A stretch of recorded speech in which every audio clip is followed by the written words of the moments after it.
From the Newsroom. I'm your host, Kora Siebert. From the Newsroom is a weekly news update brought to you by the Southeast Arrow.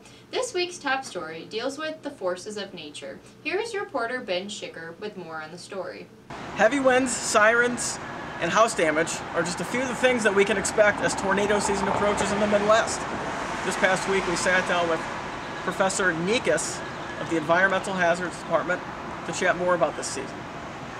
Tornadoes, you might see the funnels, we might have the warnings that you always hear about, like we had the other night, and there might not be anything that touches ground, but that's a really good thing. We just didn't have all those perfect ingredients in place, and that's what happens with all of those storms. When everything is there in perfect quantities, then you have the perfect storm, and then the tornado makes hits the ground. The whole idea of hunkering down below surface, because obviously we have a surface storm that's going to be coming, and it's shear winds, so the winds are going to usually kind of cut off our buildings, and if they do tumble down, then your best place is going to be underground. The tornado alley is getting bigger, right? It used to be across pretty much the central U.S.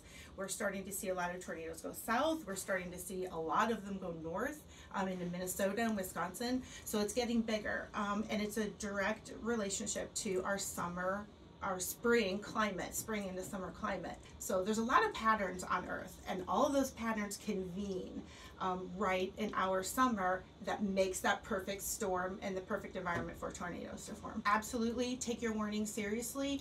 I would also suggest, if you have pets, to make sure they're microchipped.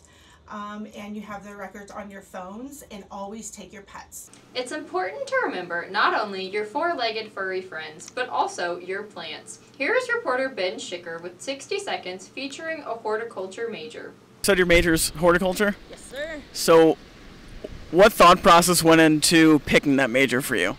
Well, I was at the botanical gardens one day, and I saw a guy trimming a tree with a big mustache with a big smile on his face, and I was like, I want to do that. I want that to be me. I'll never have the mustache, but maybe I'll have the smile and the tree trimming. So.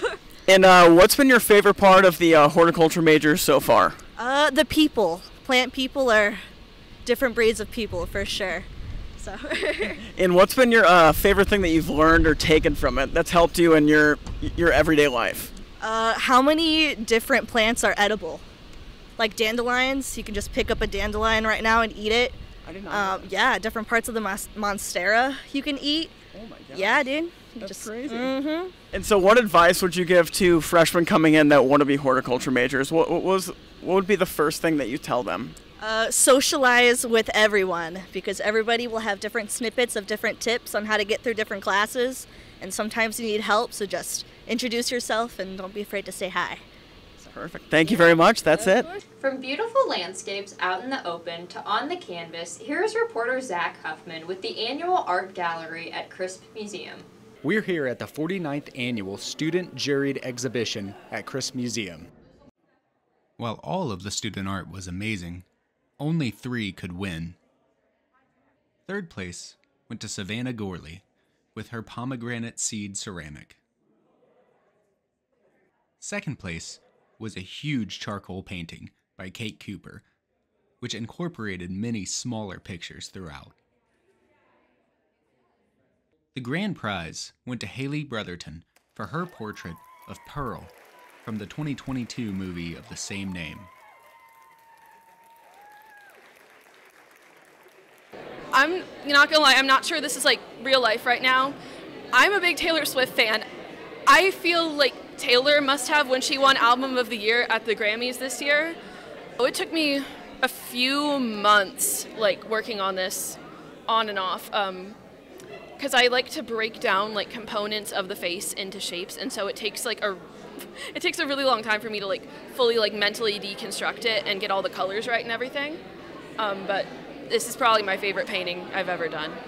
It's just so disturbingly perfect that I paint a lot of shots from movies, and so I knew I wanted to do this. We've seen a lot of amazing art today, but I got to get out of here. This guy's eyeballing me. Back to you, Cora. That's all for today. Join us next week for a new installment of From the Newsroom. I'm your host, Kora Siebert, and until next time, take it easy, Cape Girardeau.